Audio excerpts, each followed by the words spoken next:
Alright guys, so we're back with another video, and as promised, I told you I'll give you guys a 360 of the bike and everything I have done to it.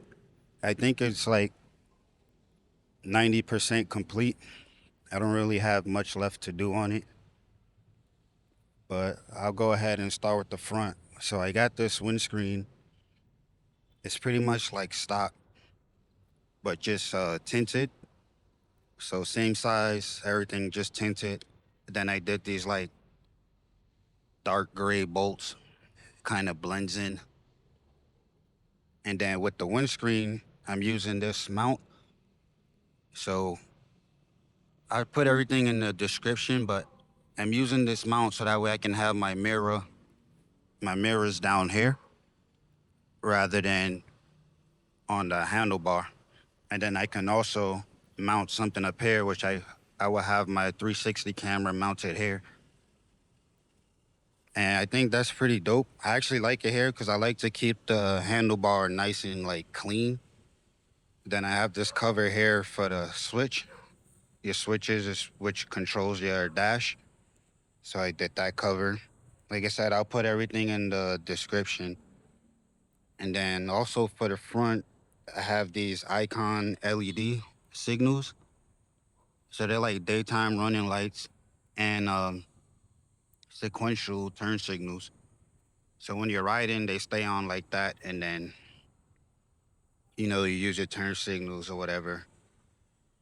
It'll flash sequentially. I'll give you guys a demonstration. So like that. Sweet. That's definitely like a clean look. Can't see it in the daytime, but at nighttime, it's pretty clean. It's also the same for the back. I'll just show you guys that now. So I can turn off the bike. The battery won't die.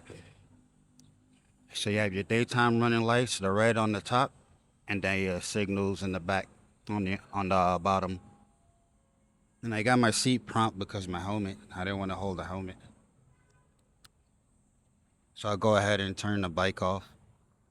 Oh, actually, I'll show you the screen. So this is ESSGOO.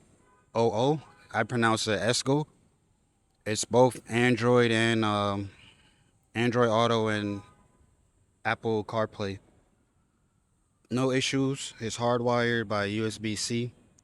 It has a rubber seal around the connector so no water gets in.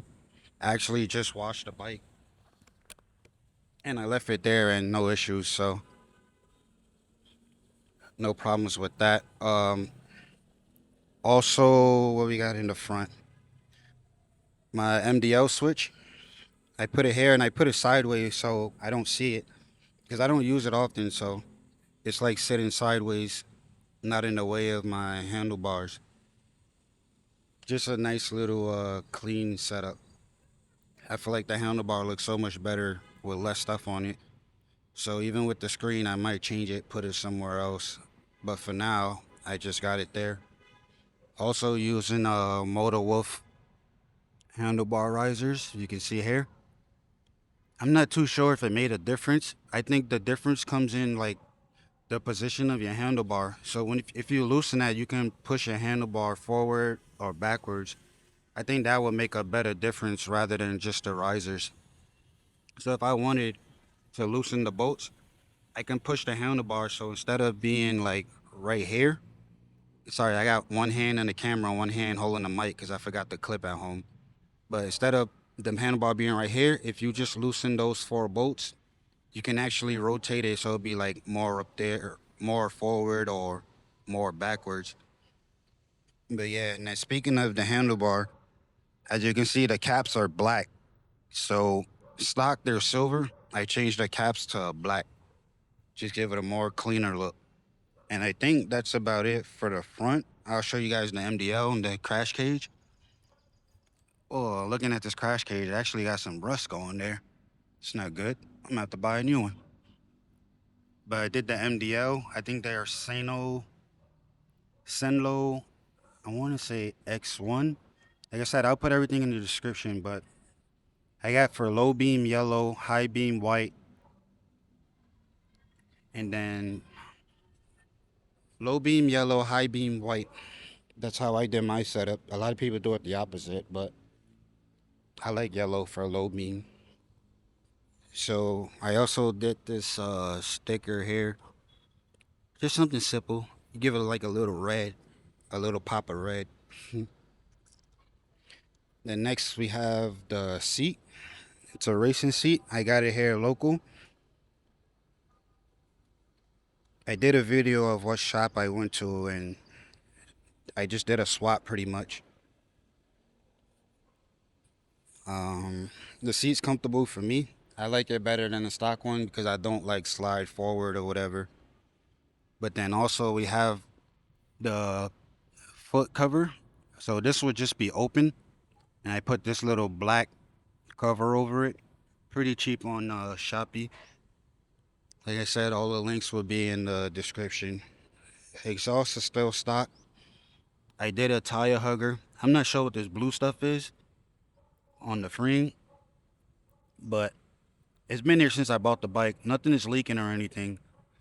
I haven't tried to scrub it off or anything, but if anyone can tell me what that is, it looked like the stuff that be on the bolts.